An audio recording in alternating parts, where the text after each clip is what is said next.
better. People still buffering, can't get in.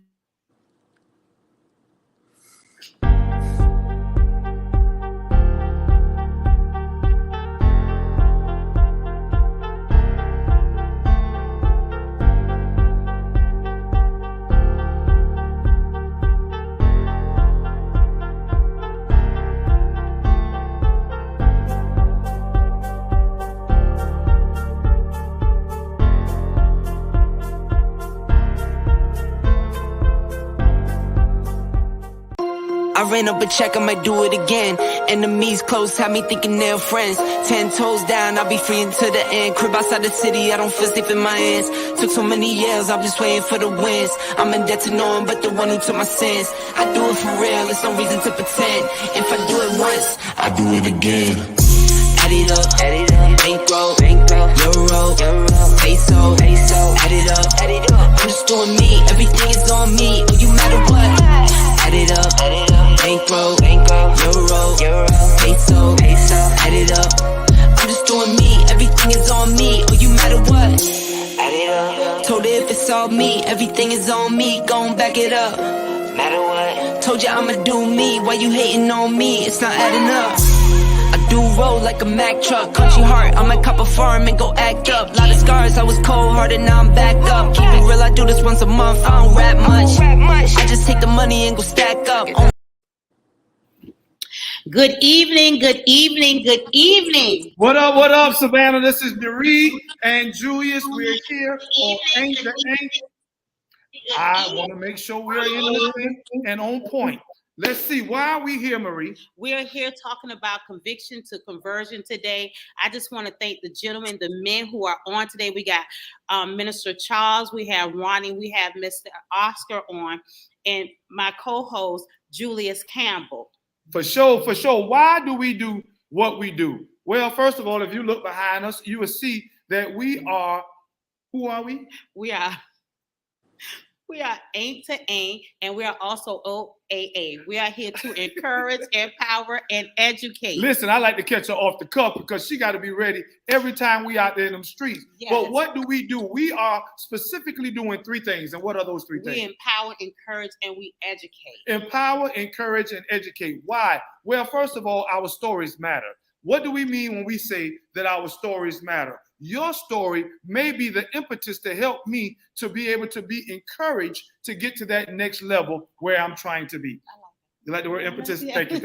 That's Scrabble. But what else do? We are about changing the narrative. There are so many people who are saying that when you come home from prison, you are automatically returning. And that is not the case. That is a false narrative. Yes. And why do I say that? Well, because we are successful. Many of us, be it educationally, it may be organizationally, it may be occupationally, it could even be relationally. We are successful. And unless we get our stories out, there will continue to be this false narrative. And that's what we're doing tonight. We are changing that narrative. Why? Marie has given us a topic. And again, what is the topic? It is conviction to conversion. Conviction to conversion. And before we introduce our guest, she's going to tell us exactly what that means and how she came up with this topic for tonight. Let me say how I came up with this topic. Minister Charles had put this on his Facebook page, and I like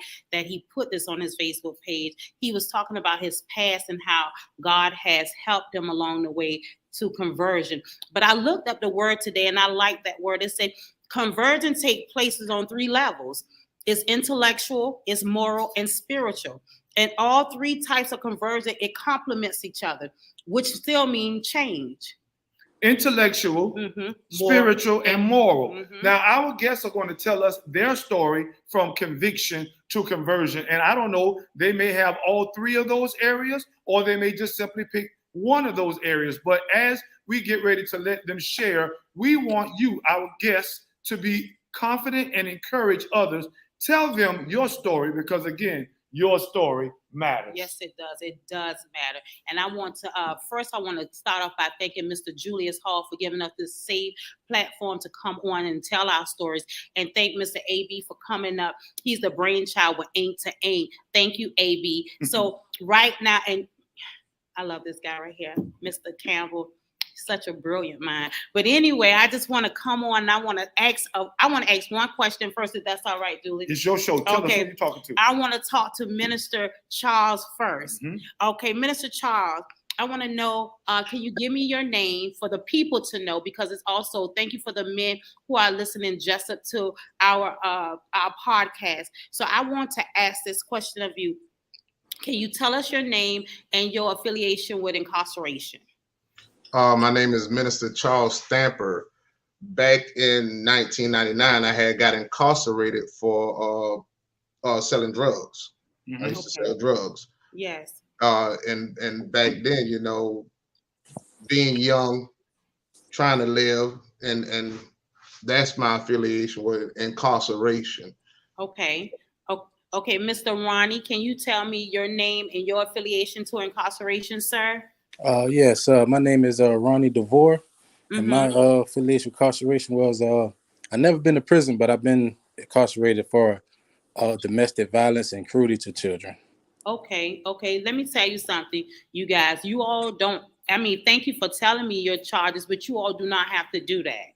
Okay, it's just that this show is a platform to share your testimony for someone else. Okay, so Mr. Oscar Brown. Can you please tell me your name and your affiliation to Incarceration, sir? Yes, my name is Oscar Brown, and I have to tell you my charge. I was indicted for conspiracy to sell cocaine, hydrochloride, and crack cocaine in 1995. I received a life sentence. But the reason why I say I have to tell you my story, because that indictment was not based on me being caught with any drugs or any money or any weapons or anything. So that's one thing I want the people to understand, that I went to jail for nothing more than what somebody said I did, not actually what I was caught with doing. Wow. And Oscar, can you just tell the people how long you did? I did 25 and a half years for that. But, you know, like, this one thing I want the people to understand also. There's other brothers and sisters inside the system right now. Because I know a brother right now that went in the system at 18 in 1991. His name is Robert Moss. Wow. And he was charged the same way. And as of today, he has done 31 years for the same thing. And he was actually a juvenile. And the guys that was older than him, they're out of prison. And he's still in prison. So, if I may, go ahead. You know, and I love one thing about that Oscar does. Oscar remembers those that we left inside the wall. Right. And I know both of our speakers are going to share their stories as well. But I just wanted to highlight that when we get out and the doors are open, I believe that we are to remember. And just like he did, to call a name to identify those that are preparing themselves. That's right. Not just any and everyone. That's right. Because there are some of us that have been hard-headed and we're still hard-headed. Yes, but there are those right now, men and women, that are incarcerated that have been preparing themselves for reintegration for many years, and they just don't have a voice. And what I believe Oscar, myself, you, and others are doing is we are being a voice for the voiceless. And so as we share, we are talking to three types of people. We're talking to those that are still on the inside, encouraging them, because we have a radio station inside Jessup. That's right. But we're also talking to those returning citizens who have come home and they just need encouraging. Yes. And then lastly, we are talking to the community so that they themselves will be educated on what's going on in our prison system for today. So with that being said, who do you want to speak and share now? Minister Charles, I want to know, was it easy for you to change? Being that you sold drugs and you did what you did, was it easy? Was the conversion for you, was it easy? And that's for all three of you, but I want Minister Charles to speak first. The process, it wasn't easy in the sort. For the simple fact, when when you're used to selling drugs, you're used to having money. Right. So to come back home and now you got to make a decision. You know? And when I came back home, I had gotten married. Okay. So and my wife had just had my son. So I had a decision to make, you know, whether I wanted to go back and hustle, or would I be selfish enough to go back and hustle, or look out for and take care of my wife and my son. But the process of in your mind, see, it starts in your mind, because here it is. You used to having a certain amount of money. You used to going to buy anything you want. You used to, and to come back home. When I came back home, I was on probation and parole.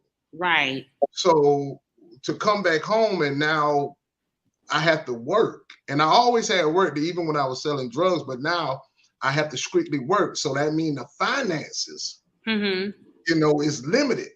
Right.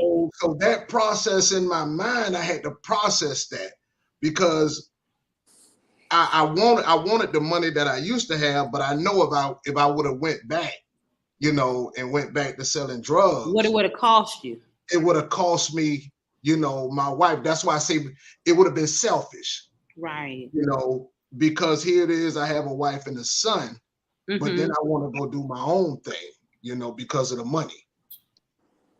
I was just talking to someone this afternoon about that. I was saying that sometimes it crossed my mind to go and do what I used to do.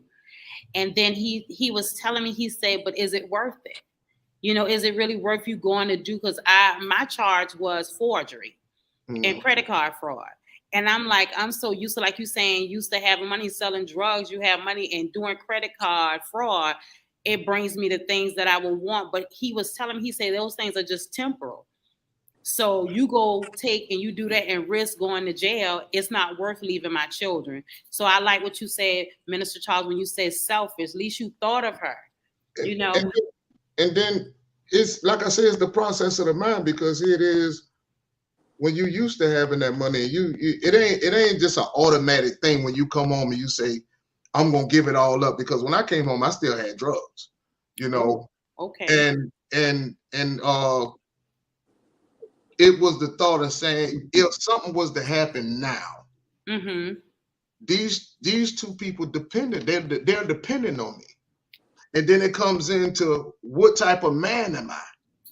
Okay. You know, because in the process of being incarcerated, I had that time to think. Because when I was out selling drugs, I was taking care of a lot of people, you know. Yeah. But then I found out that they couldn't take care of themselves, you know. Yes, because when you're incarcerated, you see who can take care of themselves. That's right. That's right. So when I came home, you know, I really had to say, okay, it's not worth it, and I want something different for my son. I want to paint a different picture for him. Right. You know. So yeah. Okay. So Mr. Ronnie. Yes, ma'am. How you doing? I know that you didn't go to prison, but still you were incarcerated. That's still time spent not in it's still time spent away from your family, your loved ones. So tell me, how was change for you? What made you change? Was it easy? Was it hard for you to change? I see that you said you had a domestic violence charge. Yes, ma'am. It was easy for me because I love my kids. Like I'm a big fan of being a good father. Like I'm there for my kids, and me not being there for my kids over a charge like the domestic violence. Like it wasn't no physical altercation. It was, they told me I was getting charged with that because I was bigger than her and I was could be the aggressor. Yes, ma'am. So I spend time away from my kids for, not saying this that I didn't do anything, but saying that I'm not the type of person to you know go. That was my first time ever going.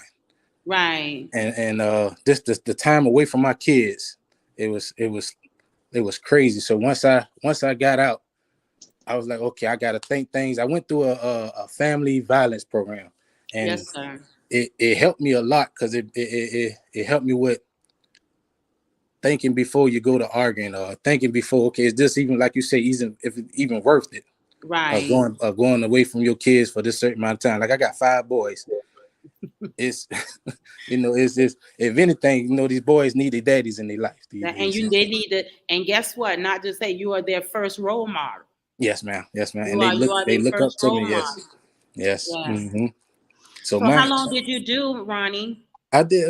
It was only like 26 days because I ended up getting a lawyer, and to get me a bond. Okay. But at 26 days, that changed my life. That was enough for you. Yes, ma'am. Yes, Some people don't take all that, Yes, ma'am. Mm-hmm. Some people do not take all that, but but the cruelty to child part, did you get that because you all were arguing around the kids? Yes, ma'am. Yes, ma'am. The kids was they was present, so that's right. They gave me that. Yes, ma'am.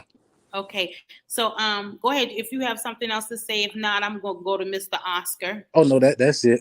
That's it. Okay, so Oscar, sir, I'm going to ask the same question. Was it easy for you when you came home to change?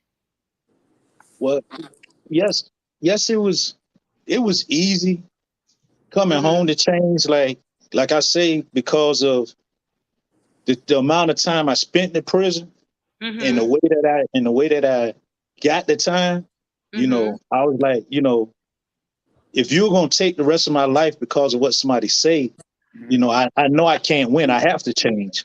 You understand what I'm saying?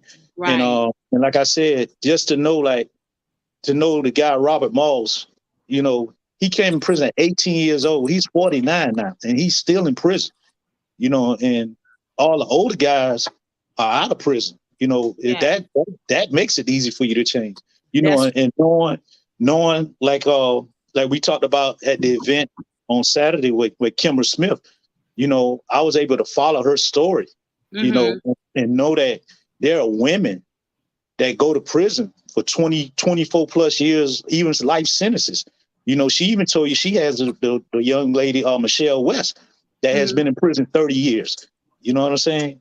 When you know stuff like that, it makes the change easier, And like he said, like the brother said, he only been in prison for 26 days. A lot of people think, even lawmakers, they think it takes a whole lot of time. It does not.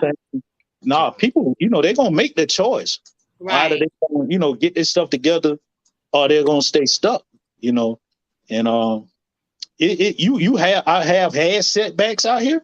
Right. I have ran into, I was trying to get my CDL so I can actually drive my truck myself. I was on my last maneuver. I had one more thing to do, and I failed.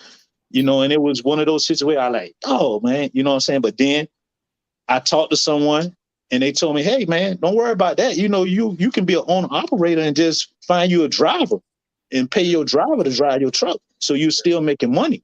You know what I'm saying? Don't fold on your company. You can go back later and get your CDL and get in your truck yourself, but you can still use your truck to make money. You know what I'm saying? That's and, right. Make it easier on yourself so you don't have to stay in the warehouse.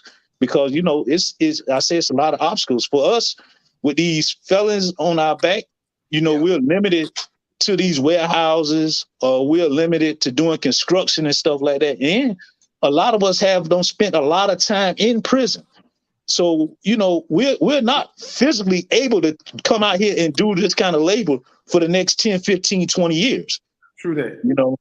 So you do have obstacles out here, and every day, I think the conversion takes place every day. You can be on a straight path, and you can get that bump and you be like, man, but you had to be like, well, let me look at this thing.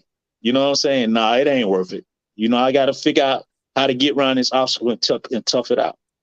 What's up, Tisha? I see you all the way from Las Vegas. Faithful. I love her. She always there. She always there. Thank you, T. Appreciate you. What I want to see and say is two things. Number one, I don't know if you've noticed, but there is a common denominator, a thread, if you will, that has been woven throughout each of these young men's conversation. And it was selflessness. You said it yourself. How Minister Charles said that it would have been selfish of him, leaving his wife. And then Ronnie also said that, he recognized his sons. He got 5 of them that need him. And then Oscar, when he's began to start telling us about those that he left on the inside, how his heart still tugs and he wants to do good for them. That's you know, right. and the reason I brought that out is because in the narrative that is promoted in television or news is that returning citizens are selfish. Yes. We only think about ourselves. That's right. But each of these men, along with others that have come on our show, each of them are exuding, if you will, that selflessness. And so we need to continue to get these stories out. We need to continue to give them that platform so that people will hear their voices, their heart. They want to look out for the next person. And so I want to ask each of you a question. As you've been out, whether it's been 2 years, 2 days, or 20 years, however long you've been out, can you share a story or an example of a returning citizen that has come home and that has either A, assisted you, or B, that has gotten it right, but their stories have not been told? Matter of fact, let's start with you, Oscar, then we'll work our way to you, Ronnie, and then you, Charles. Can you tell us an example or a story, whether it's you helping another returning citizen or another returning citizen helping you? Well, I help returning citizens all the time. If I know someone's a returning citizen, you know, when I hear about they going to the halfway house, you know, I reach out to people and ask them, do they have any resources that they can have, that they can use? You know, I share the information with them. Like even last weekend, I took the flyers and I try to get those guys out. Dismas Charity wouldn't let them out. You know, I try to help them, you know, because when you go in a halfway house, you need hygienes and stuff like that. You know, you need money to buy stuff out the vending machine. You know, I take them a few dollars, you know, and as far as helping returning citizen helping me, that's really probably 60% of my support base. You know, I have co-defendants that have been out here. I got one co-defendant been out here over 20 years. You know, she's in the medical field, and you know they give me support. You know, they give me encouraging words. Matter of fact, my co-defendant he's been out here about 8 years now. He been out. My co-defendant, he been out here about like 9 years now.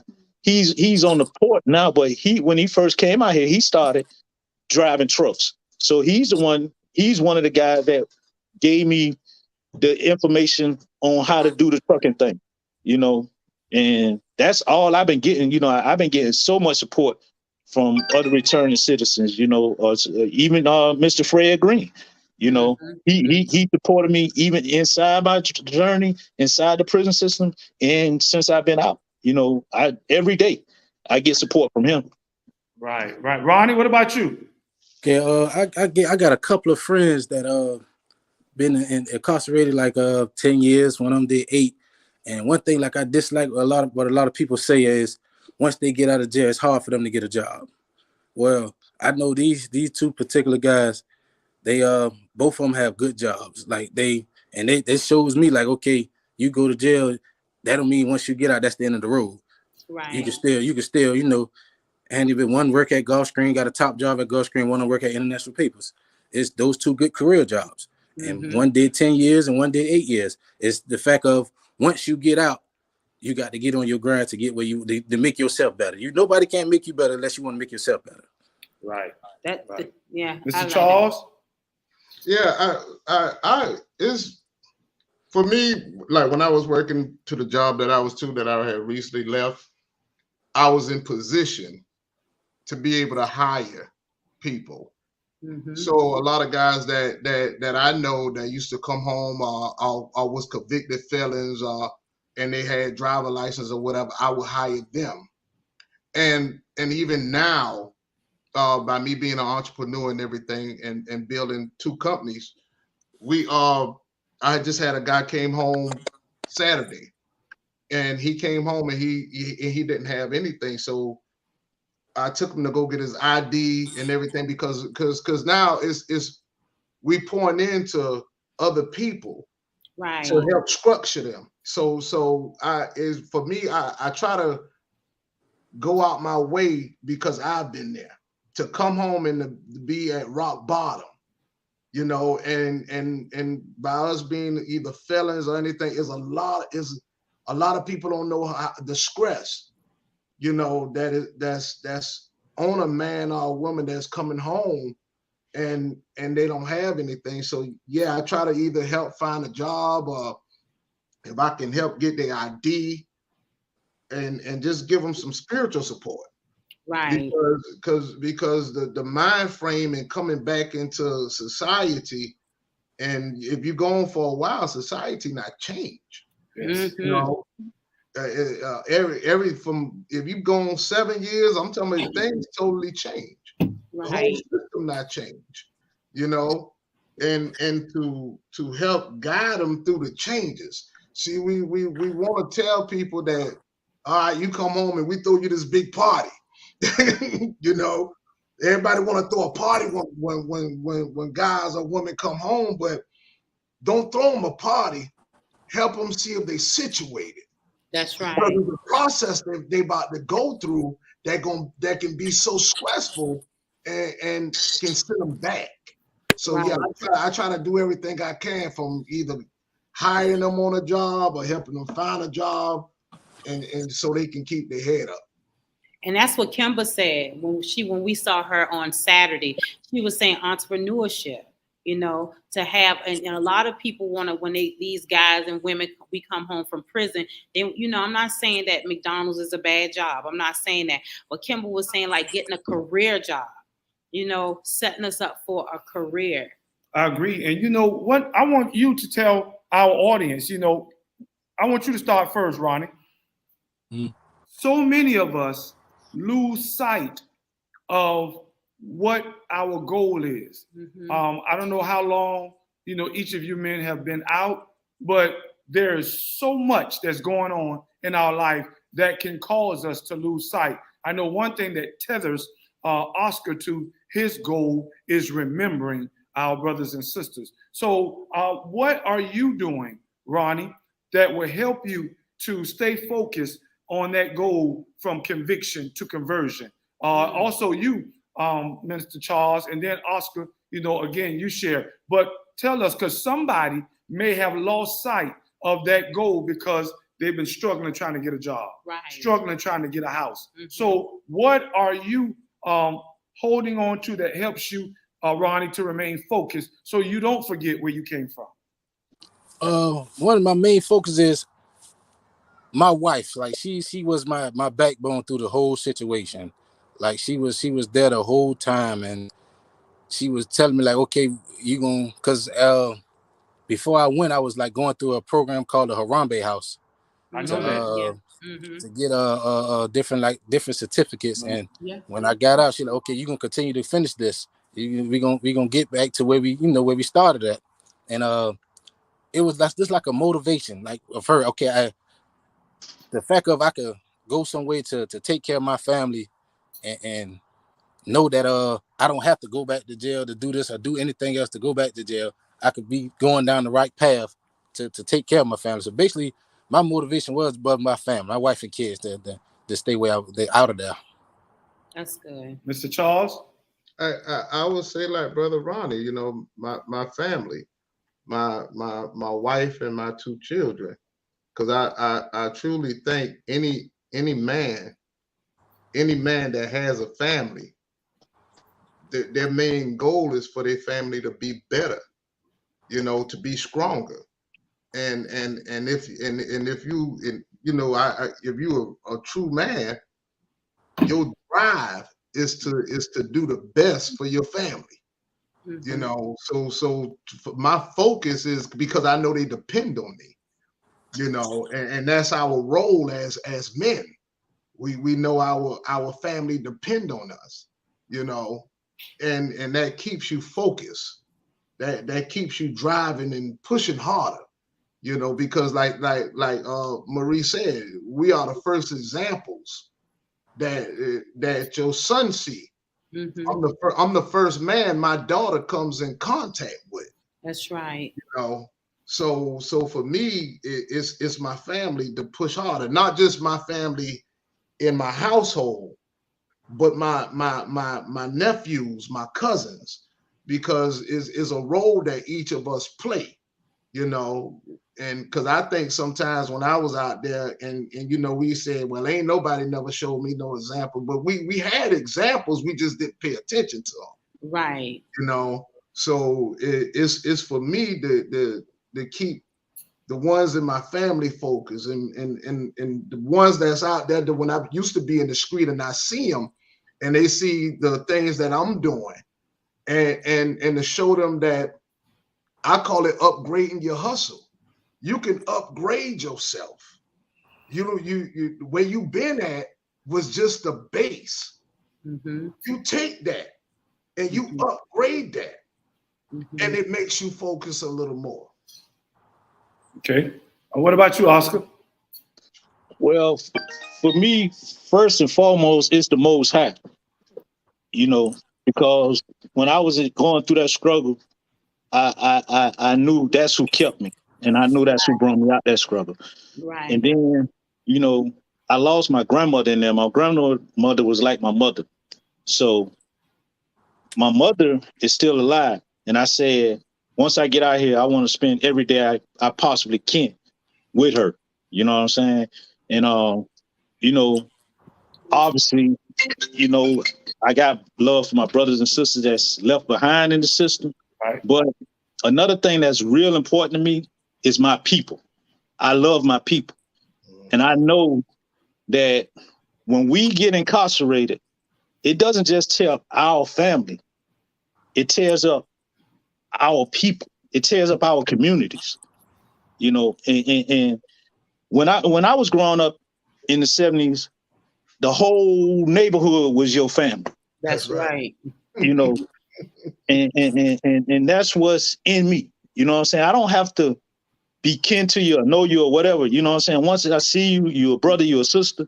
If I can help you in some kind of way, I'm going to try to help you. If I got some information, I'll pass it to you. If I can, you know, whatever, you know what I'm saying? I can see you loading up some groceries. You know what I'm saying? I'm going to be like, hey, ma'am, you might be younger than me. Hey, ma'am, you need some help. Hey, sir, you need some help. You know what I'm saying? And I love my people, and I want to see my people do better. You know what I'm saying? And I know a lot of the things that's happening inside our community is because the criminal justice system has broke the families apart.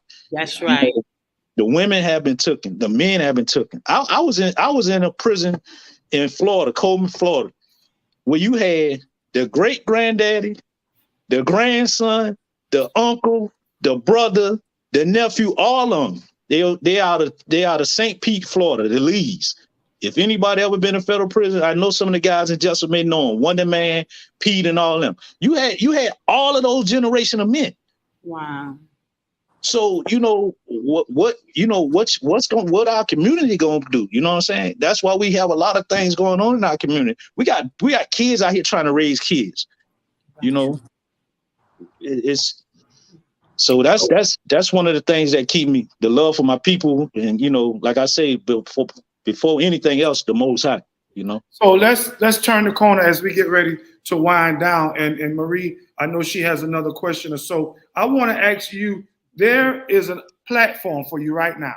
This is your moment to encourage. This is your moment to educate. This is your moment to empower. Yes. Whatever audience you see fit, whether it's those that are still on the inside, whether it's those that have just gotten out and that are trying to make it, whether it's the community, the society, the neighborhood who don't understand criminal injustice reform, who don't understand prison reform. This is your opportunity to encourage, educate, and empower. You choose which one you want to do. So we're going to start with you first, Mr. Charles. I would say the encouragement is to don't give up. Don't give up. Even when the pressure is on, don't give up. It might seem dark. It might seem rough, but don't give up. Because like the brother said, when you anchor yourself in Christ, that storm you in, he in there with you. You know, and know this, that storm you in is only making you stronger. Because when you come out of that storm, you're going to be better. You're going to be stronger. You're going to be able to push more. You understand? And so far as community, we got to do one thing. Have one mind for one struggle. See, we got to understand that we still in the fight. Yes. We still in the fight, you know, to push on, to get where we need to be. See, they used to have this thing say we crabs in the bucket. We ain't crabs in the bucket for the simple fact that we got to understand that the people that died before us, that bled before us, they bled for a reason. Right. See, brothers like Brother Oscar and myself, see, now we're becoming the elders. We got to pull back into the young ones. Because the rap music pouring into them. I never seen a generation that's 15 to 16 years old saying they got ops. Fathers got to come back home. We need our fathers back home because that's the power and the strength.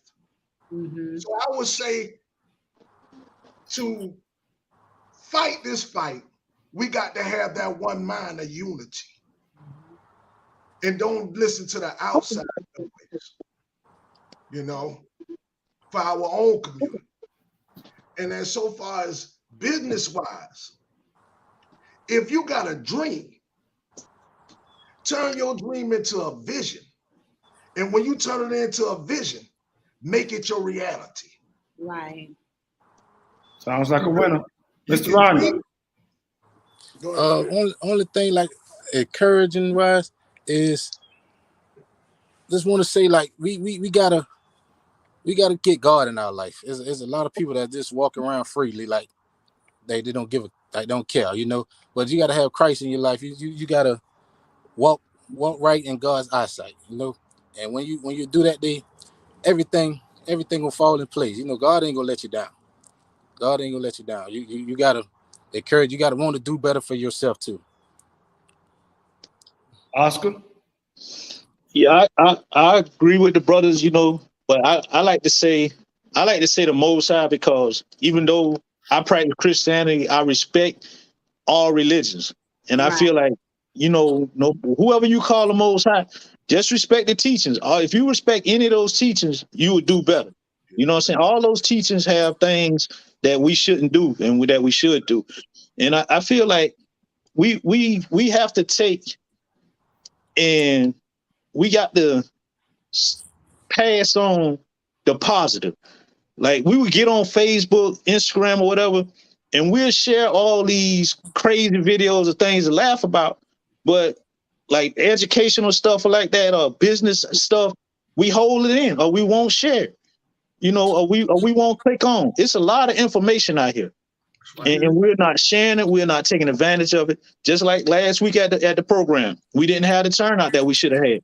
They was giving out clothing and everything. There was people in there that help people find resources, that tap into the job market. You know what I'm saying? They got a criminal justice forum coming up in Atlanta, October the 1st.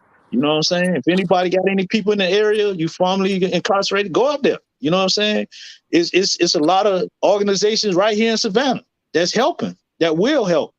You know, we got to put that stuff out there. We got to share it.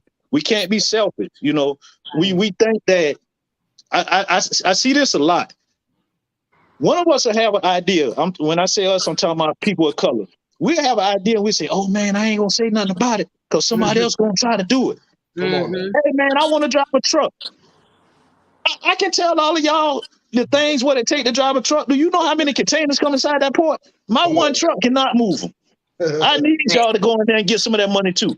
That's right. You know what I'm saying? If that can make it easier for y'all, hey, man, if you got the funds, that's what you want to do, come out at me. I'll tell you everything I know. What I don't know, I can't tell you. You know what I'm saying? And we have to take and we got to educate ourselves and educate our community, because a lot of times the community does not know the impact of these laws once they get implemented.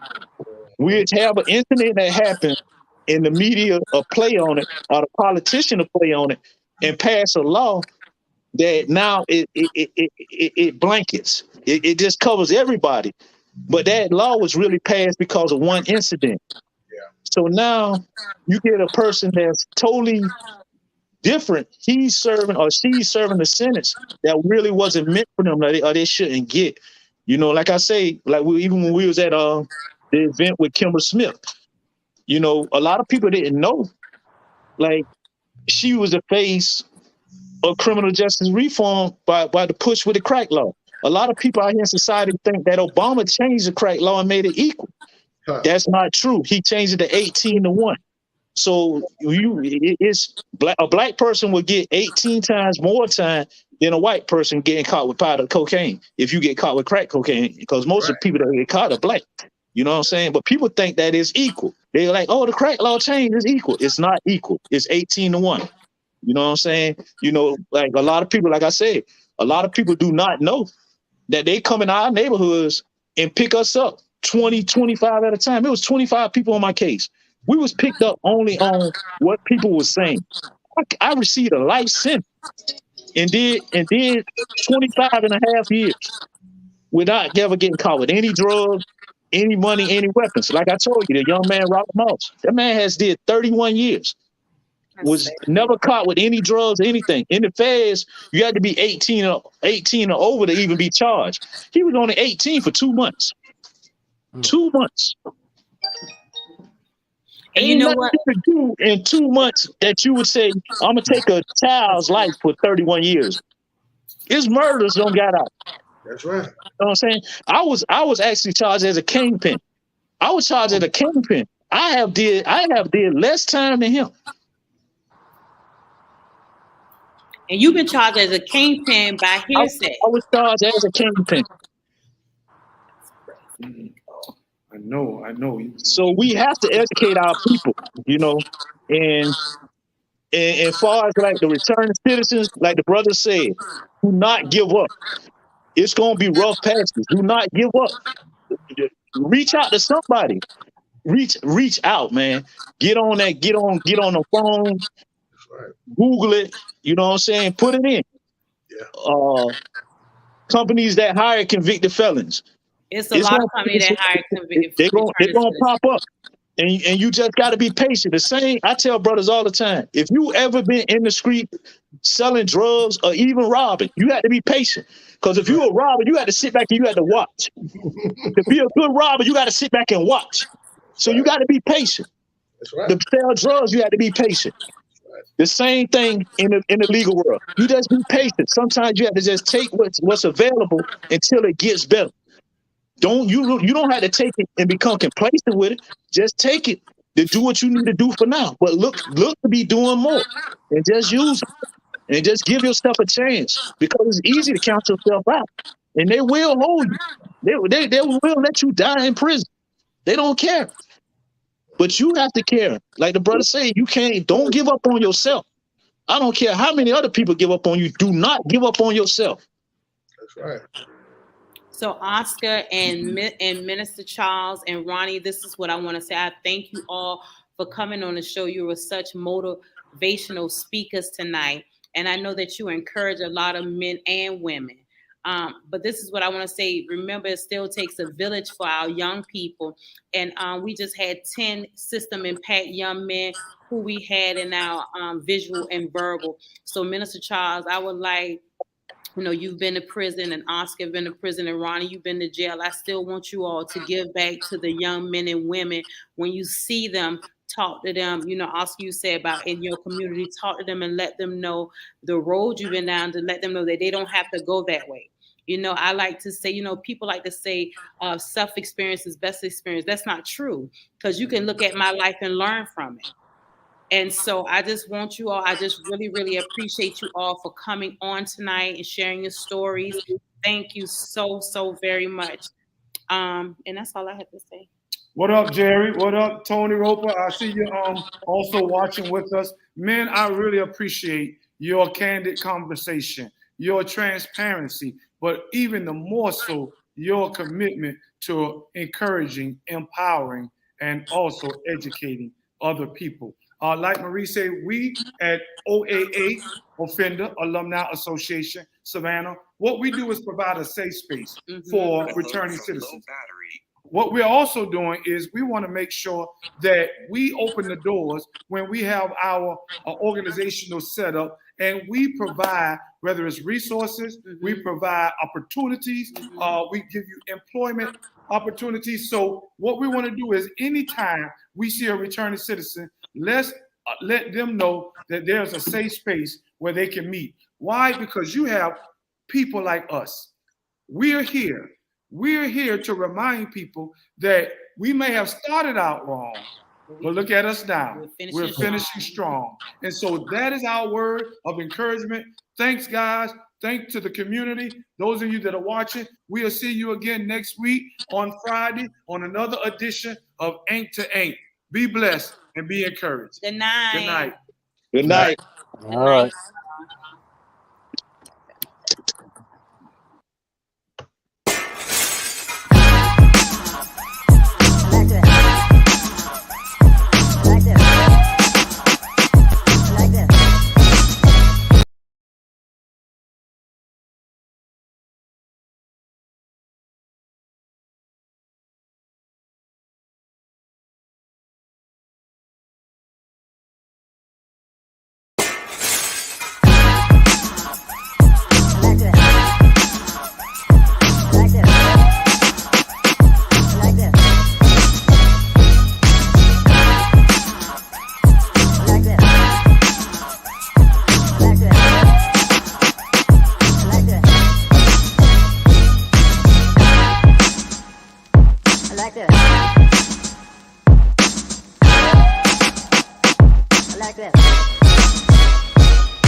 I like that.